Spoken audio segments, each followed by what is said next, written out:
First question we have is from Ben on email. And Ben says, or asks this. After David Moyes was appointed Everton manager last week, I wanted to know whether you guys think it's ever a good idea to go back to an old manager. We've seen it work heroically in cases like Carlo Ancelotti returned to Real Madrid or Jupp Heynckes who went back to Bayern, but we've also seen it fail quite miserably, like during Frank Lampard's caretaker spell at Chelsea and Fabio Capello's second stint at AC Milan. Would love to hear your thoughts. Poor old Frank there. Yeah. Poor old Frank. Yeah. I think it's harsh. Has really been a theme of his managerial career. Yeah, pretty much. Stages. But what are you thinking, Jimmy? I think it's an interesting question. You'd have Wenger back at Arsenal? That's a great example of when it wouldn't work, I think. But I think the absolutely key thing about it, and why I think that Moyes going back to Everton is potentially going to be an example of this working, is that the circumstances between the two parties have to be right, to the point where the manager, having previously managed that club, is, if not irrelevant, not the driving factor behind it. I think this is a really good fit at the moment because Everton need a bit of stability. If you forget Moyes has ever managed Everton before and you look at what he achieved with West Ham, especially having gone back there a second time, he's actually a really good fit for it. And him having been there a long time ago doesn't really matter. And he was saying something similar, actually. Yeah. I think the idea of him knowing the club is good and is relevant. And I think it's possibly because there's quite a bit of distance. Although, again, Moyes has proved himself with West Ham. That doesn't necessarily matter. Although I suppose the caveat there would be that he was possibly sacked early in his first stint at West Ham. So, yeah, I think it's really all about the circumstances, isn't it? Because there are surprising examples of hugely successful managers going back. Capello's a great example there. And things just not working out precisely because the circumstances are wrong. And when Capello went back to Milan, Franco Baresi was still there and was, coming towards the end of his career at the time. It was an absolute disaster because, time is cruel and it marches on relentlessly whatever happens. If you make a sort of nostalgia appointment, then you're really, really in danger of essentially just, being irrelevant in your current iteration. And I don't think Everton have done that with Moyes, but that is when it's a bad idea, I think. Yeah, Andy, you were saying that Moyes is a different manager now to what he was when he was Everton manager. Like you might say he's developed, which you wouldn't often say about a manager who is now as old as Moyes. As you would think that maybe his best years were behind him, and perhaps a club is thinking, well, let's get back to those best years. But football moves on, and as Jim says, can be a cruel thing. So you think it's not a bad appointment by Everton? No, I agree, and I do think that he was there before he's relevant, because I think from a morale perspective that's extremely important after what Everton fans have had to put up with in recent years. But yeah, I think expectations are totally different as well, and I think that's the important thing, really.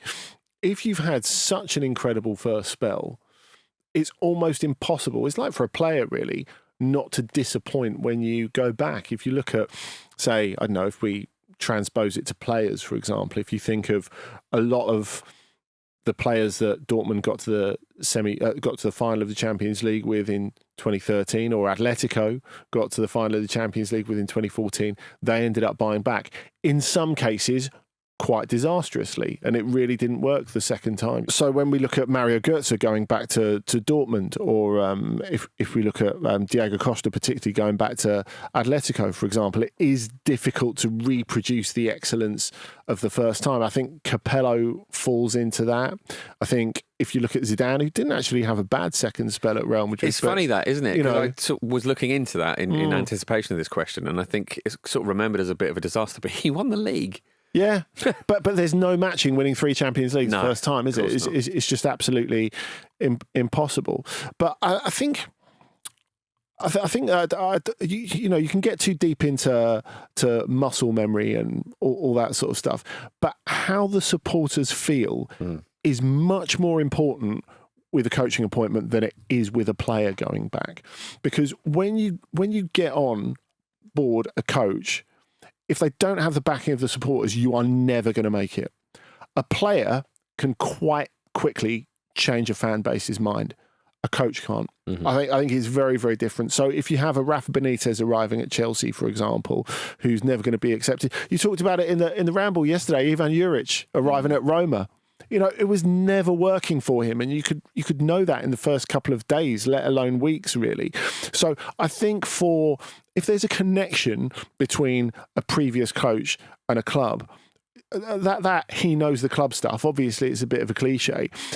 I think the connection with the fans is super important. Yeah. If the fans have that degree of goodwill for a manager coming in, is massively important, and you actually can't work without it. I do think that can be quite cynically exploited and sort of stupidly executed as well. The perfect example of that would be Mike Ashley bringing Kevin Keegan back and essentially going, "I remember the entertainers, just do that." It's like, "Oh, what sort of budget will I have? See you, Kev, bye."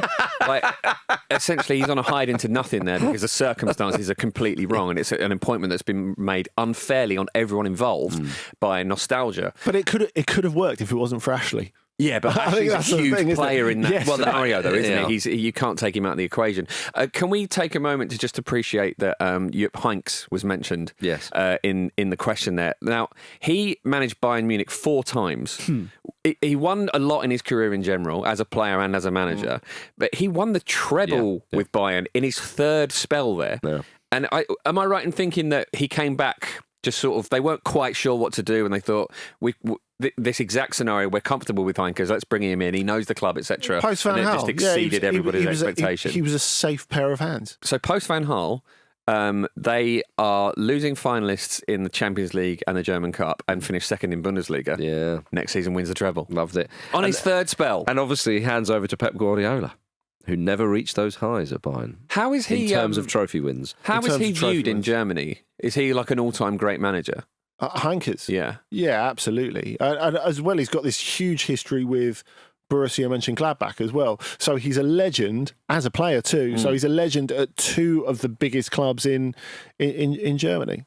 Of course, neither of them are Fatih Terim and Galatasaray. There you go, Andy. I was about to say, I'm surprised you've not mentioned Fatih Terim. So you beat me to the punch. And he's a man who basically goes between the Turkish national side and Galatasaray. And to back that up, 02-04 Galatasaray, 05-09 Turkey, 2011-2013 Galatasaray, 2013-2017 Turkey, 2017-2022 Galatasaray. And I think you can go home again. Despite the fact they won the UEFA Cup in his first time there, which is obviously still a flagship achievement for Turkish football, I think the best team he produces is in his 2nd spell there. And they hadn't been in a particularly good place, and he ends up in a team where eventually they end up with Wesley Sneijder and Didier Drogba. I think it depends. If I'm my tuppence worth, I think it depends on the manager and their outlook on the game and if they have any philosophies or ideologies or whatever.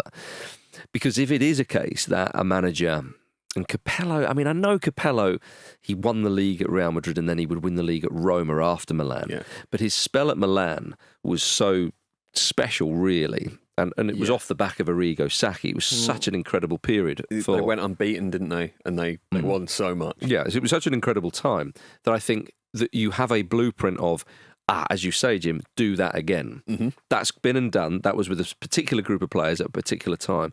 And football has, not radically, but moved on a little bit and so on. You're under pressure then to do exactly the same thing. You've got to build a new squad as well, which means you can't do that again. Exactly, yeah. And as you mentioned, some of the players are older and some of the crucial ones are not there. I guess that's the amazing thing about what I was saying about Terim at Galatasaray. Mm-hmm. That first spell shouldn't be matchable. It shouldn't be matchable because it's one of the most beloved teams in the history of Turkish football.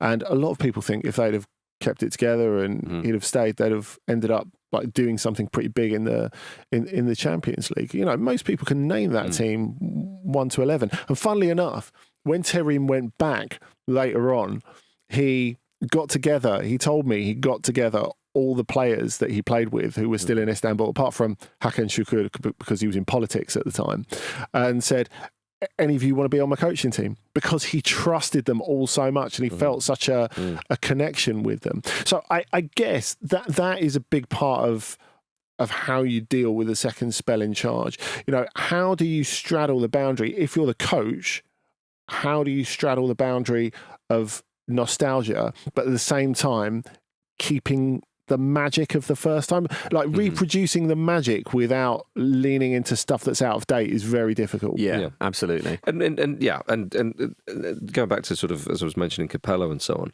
that it felt like it was done and dusted. Whereas other managers, Ancelotti being the obvious one, there was a longer period in which he wasn't at Real Madrid.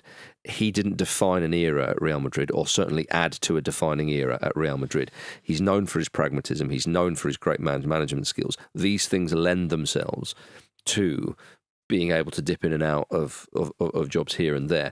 Whereas I think, again, if it's a sort of an era-defining team, you have a particular tactical approach or whatever to football, especially nowadays. The game moves on a lot quicker than it did. And fans also, football fans have always wanted to be entertained, but I feel maybe that's more so now with the influence of Guardiola and playing an attractive style. So if you do go back to that manager who was at that time, I think, again, like we've mentioned about Guardiola, and I've sort of talked about it in this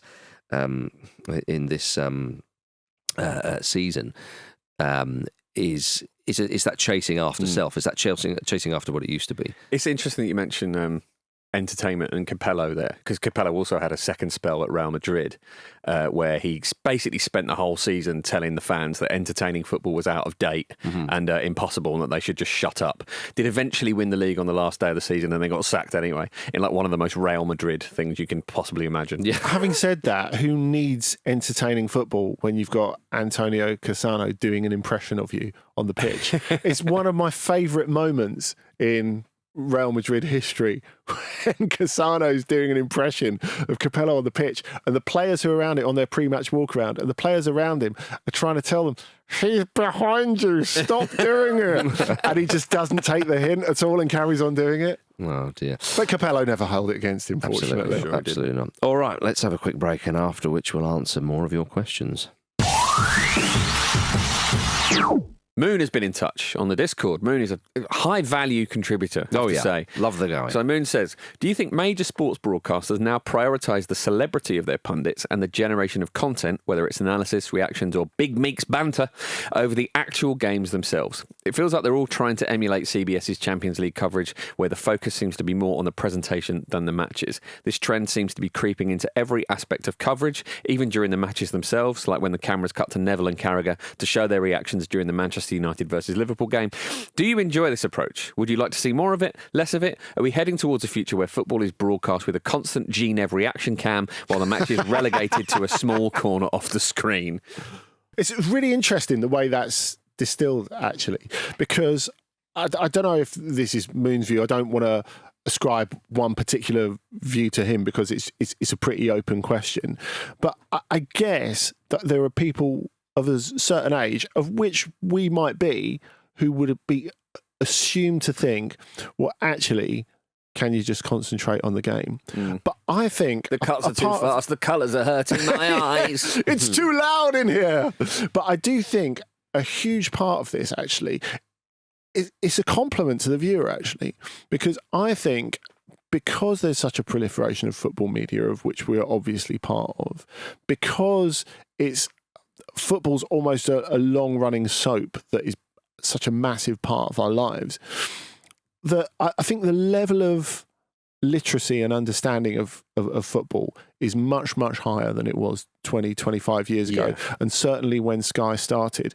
So do we really need ex-footballers talking us through what is happening on the pitch? Because a lot of us can see it anyway. And you can get it anywhere on another screen. Yes, and what we've asked for a long time is ex-footballers, to show us what we don't know. And I think their relationship with each other is part of that, really. And I think, it's easy to criticise this sort of approach as chasing social media clicks. And look, I'm sure that's a huge part of it. Of course, it's a huge part of it. It's a huge part of any business now. But I do think that what has been frustrating about ex-footballers' contribution to broadcast media going back years is they're pointing out stuff that they think has greater weight because they're saying it. He crosses it in and he heads it and then it's a goal. Yeah, that doesn't exist now, does it? That we already know. Much less, which I think is a really, really positive thing. And if you think a lot of people, I mean, it's something that I sort of note that when we're watching a match in our separate houses before we do a ramble the next day. Don't spoil the illusion that we all live together and all sleep in a big bed. Maybe I don't notice that you're in my house. My eyesight has gone that badly. We're like the monkeys, Andy. Yeah, exactly. We are like the monkeys.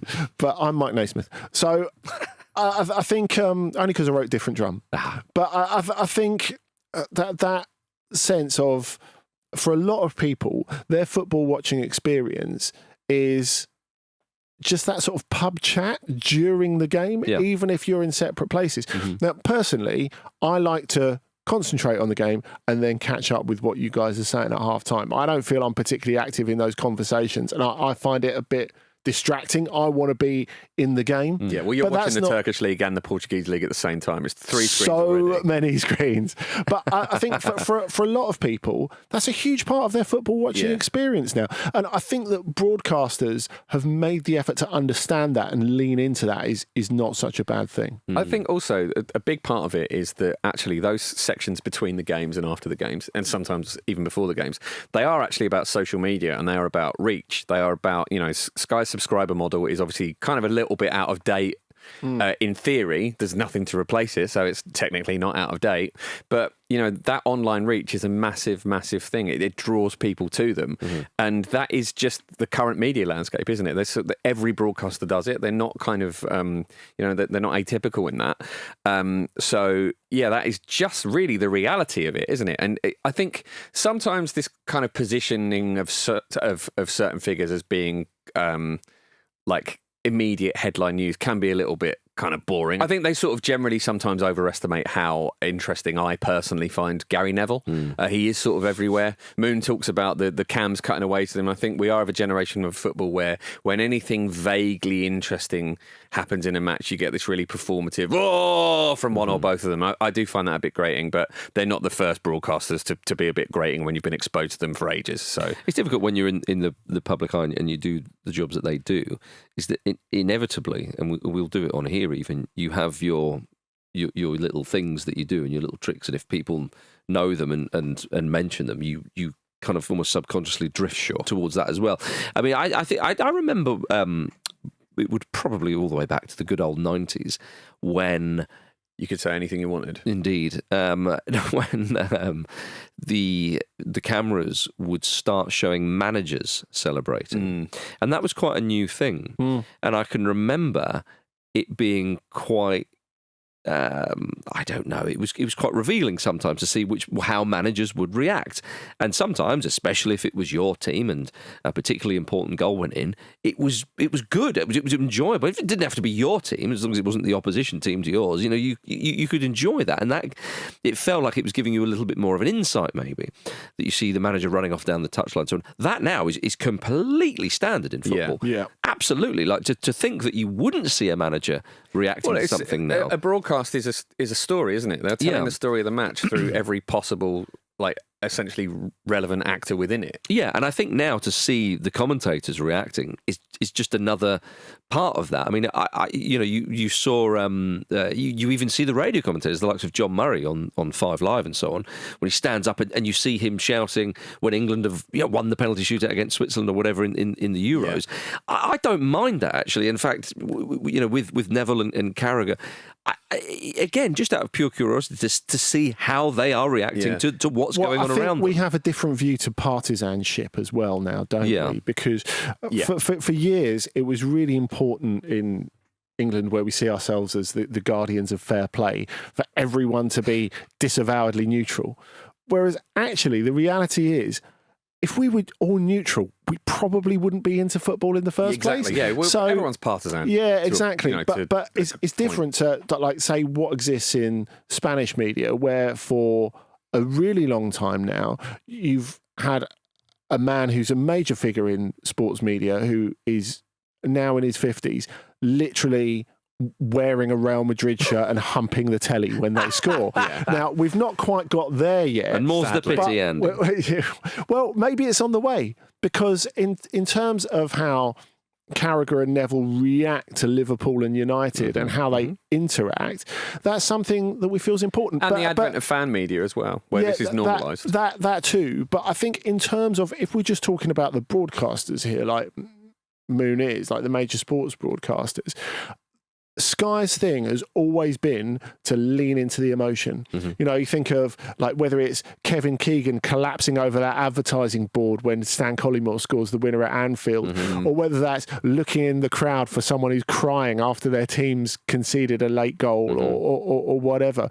And so to go from that to a studio where someone goes, well, it's a game of two halves and he's just crossed it in at the back post and nodded it in. That's ridiculous. You can't have that. There needs to be a sense of shared experience, whether you're a player or a supporter, doesn't it? And it's an entertainment product. And a thing that's kind of, you know, a more recent development is we hear a lot about how in the past commentators spoke less, essentially. You'd have smaller commentary teams. Sometimes you just have one single person.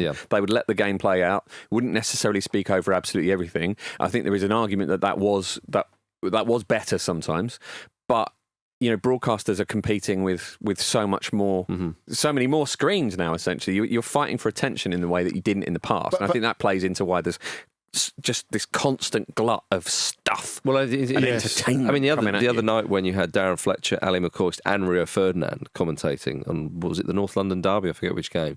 It feels like it feels like you're almost listening to a live podcast at times. Obviously, proper commentator and all that kind of stuff in there. There's a lot of chat. Like every moment is filled with chat. And if people, you know, if you're watching the game on your own, as you say, Andy, sometimes, you know, if you're in WhatsApp groups, people are chatting away and so on. Some people may well enjoy that. They like that they're almost, if you like, a part of a conversation. I would, you know, I yearn for the days of Barry Davis and Trevor Brooking, you know, but that's just me. So I think, to go back to the question, you know, or a part of the question, are we heading towards a future where football is broadcast with a constant G in every action cam while the match is relegated to a small corner of the screen? I don't think that will ever happen, because ultimately the game is what we're there for. And if that was to really, do you think we're in danger of forgetting that sometimes? Though? I don't. No, I don't. I really don't. I think people catastrophise that a lot, but it's, you know, it's people aren't watching people watch the game, are they? I know, like. Well, we do have a history of doing that on Sky Sports Soccer Saturday. I mean, I'm sure I've explained to you before, when I've lived abroad, explaining to people what Soccer Saturday is, and Soccer Saturday has been great, explaining that you watch people watching the game. It's an odd concept. Yeah, but that's only because the games weren't available, though. Yeah, that's a 3 p.m. kickoff. I understand that, but still explaining how that's a good watch to people who are not familiar with the concept and who have like a goal show type product that's been around for 20 years, 30 years or whatever, they find that absolutely bizarre. Yeah, I'm sure they do.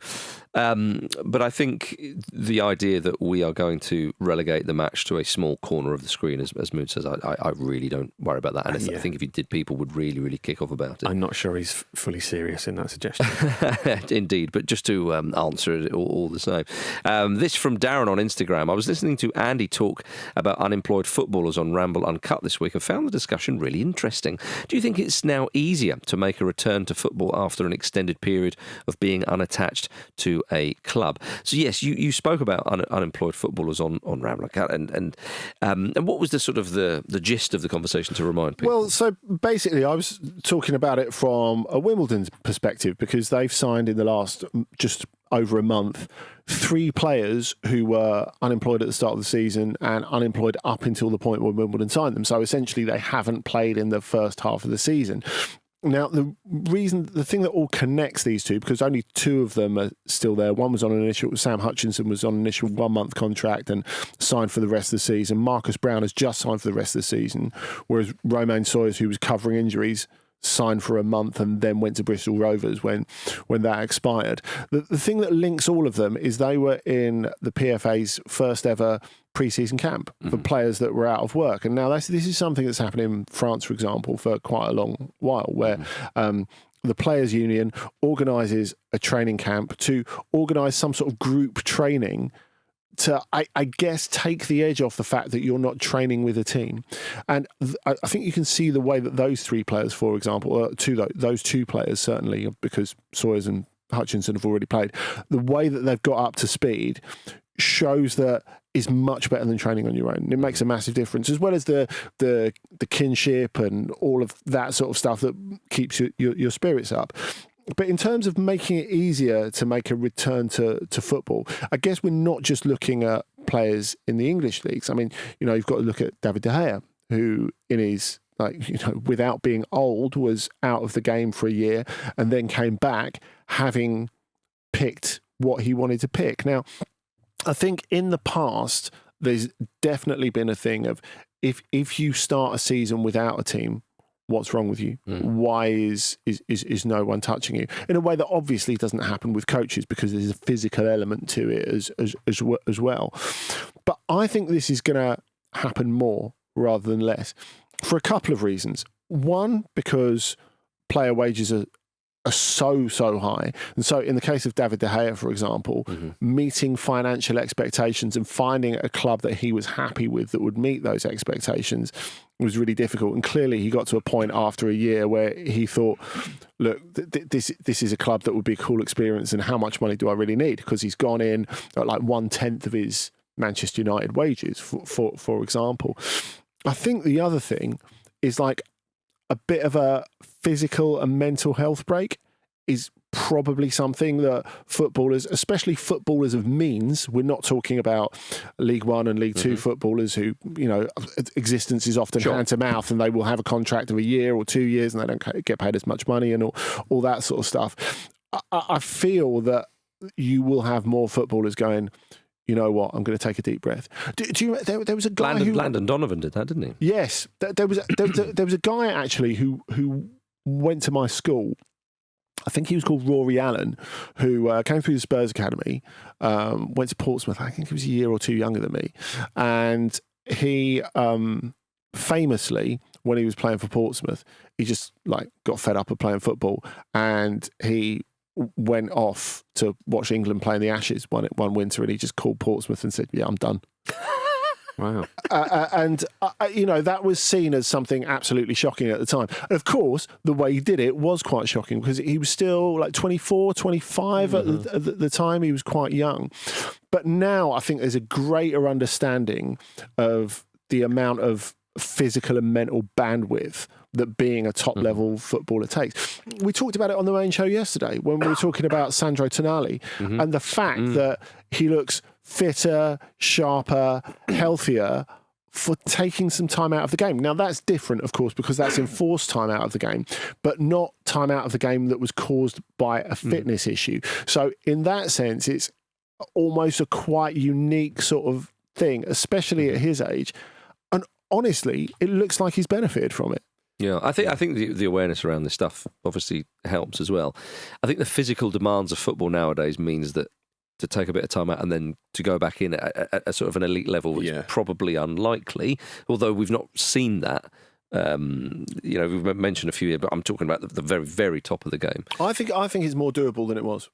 Yeah, because I think it's probably, again, with regards to the fitness and so on, players are much more aware of what's expected to them and would perhaps be supported in trying to get back in, rather than people looking down their nose and go, well, hang on, you buggered off. What do you think you're doing, pal? I also think people who are capable of playing top-level football are not like the rest of us. They are, in the way that astronauts aren't like the rest of us. They are better than us. If you are physically able to compete at that level, I think you will be able to get up to that speed. It's a different level of fitness. It might take a while, but it is a different level of fitness. I'm sure some of it is natural. I'm sure some of it is application. But yeah, I think it's probably possible. I do like the idea of these camps, and I hope that in the future we see a situation where those players who don't find a club are allowed to form a team and enter a cup. There you go. Whatever country they're based in, some sort of A-team style thing. And Simon Cowell can manage them.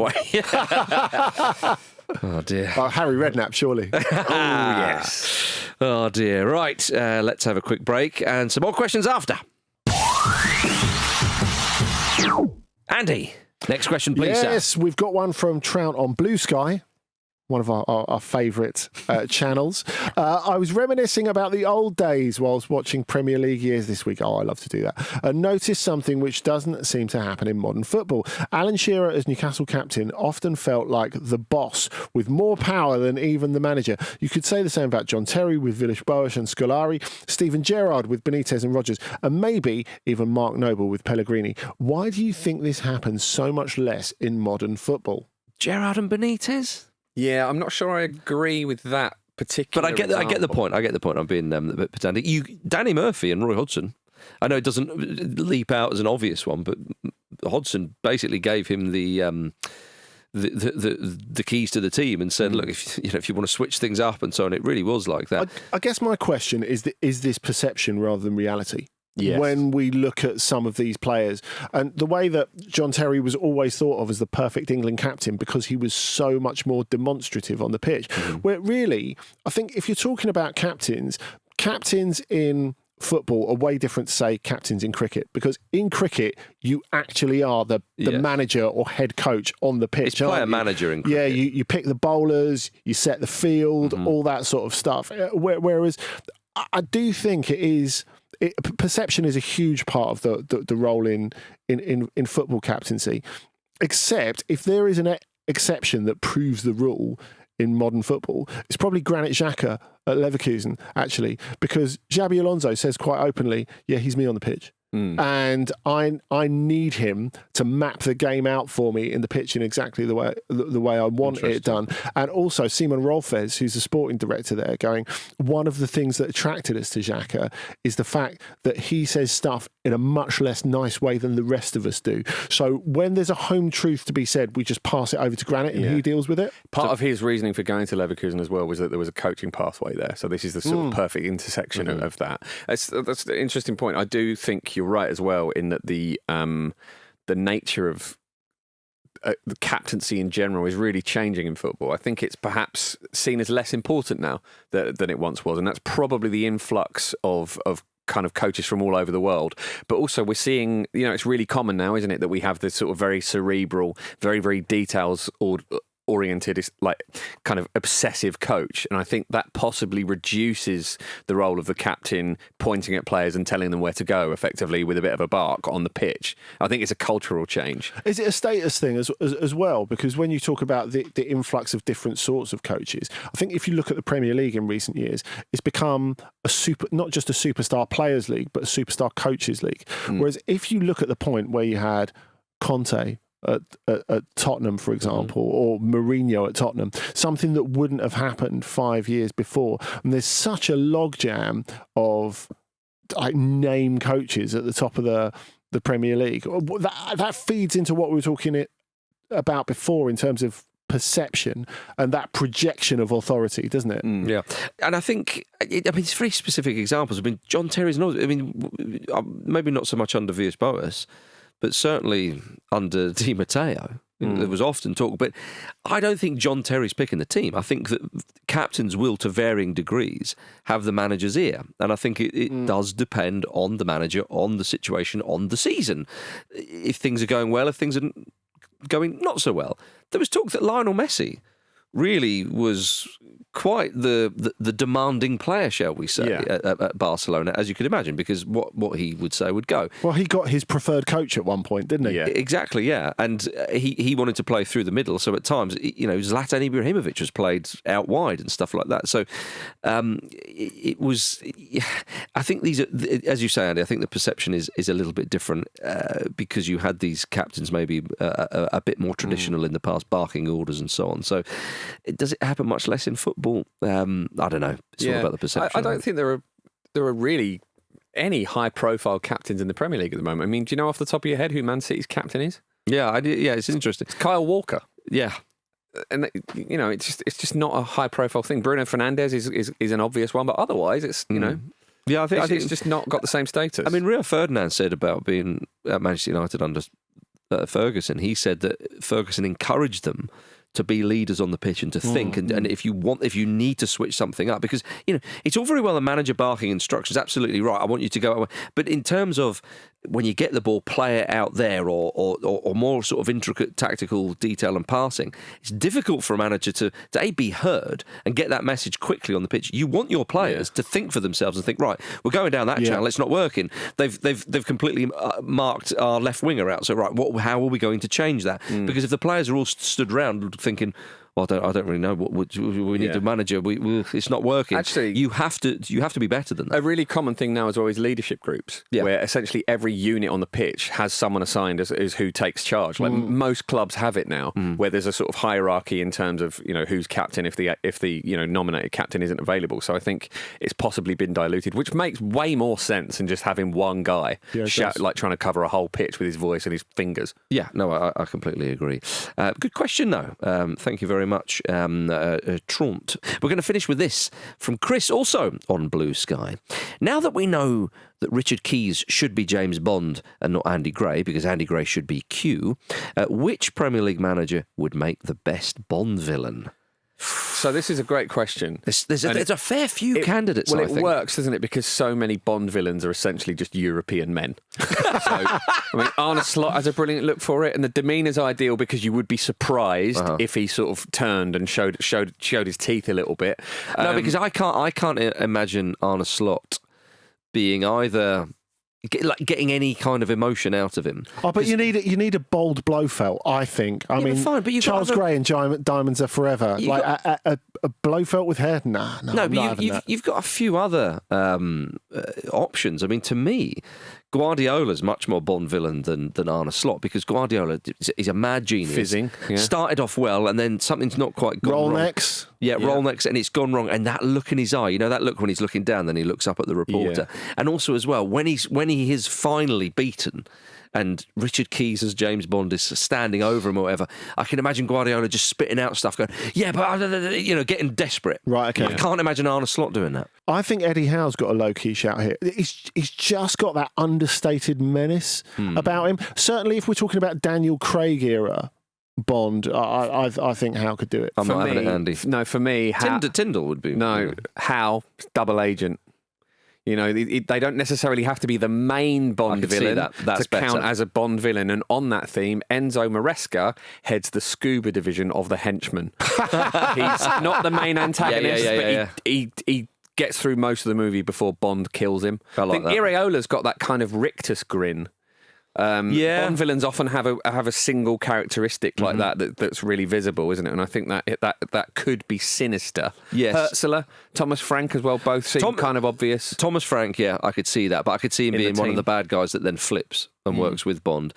I mean, Tyndall's just henchman material, really, isn't it? Yeah. I was thinking about Nuno, but is he too kind looking? I can't quite place Nuno. Is he the grey character? Maybe. He's a bit dodgy, but he does help Bond. But you think, is he going to pull the rug from old James's feet? Or maybe it's the other way around. Maybe he's one who realises the errors of his way and actually helps Bond. I think the worst one is Unai Emery, because you're looking at that going, why is there a vampire in a Bond film? I'll give you one, Jim. Mikel Arteta. It's very Guardiola, though, isn't it? It's very similar. It is a bit. It's the look. I think Guardiola's the Bond villain. I do. Because I just think that he although this is a bit more... Works for an evil organisation already. So. This is a bit more Marvel where I'm going with this, actually, but as in starts out good, has good ideas, but then nobody takes him seriously and he gets a bit fed up and he... that's harsh. I think he's young Q. Yeah. No, I don't mean. Okay, I'm not likening this to his managerial career, Andy. He's one of the best managers of all time. I'm just suggesting in the James Bond realm, I could see him going a bit, mad scientist. What about Ange Postecoglou? Nah, not having it, Bond, mate. Bang! He wouldn't fuck about, to be fair, would he? He's the only one who actually managed to kill Bond. Yeah, maybe that was it. There we are, everybody. Thank you very much for listening to the Football Ramble mailbag, part of the Acast Creator Network. Luke and I will be back on Monday with Pete and Vish to talk to you about the weekend's actions.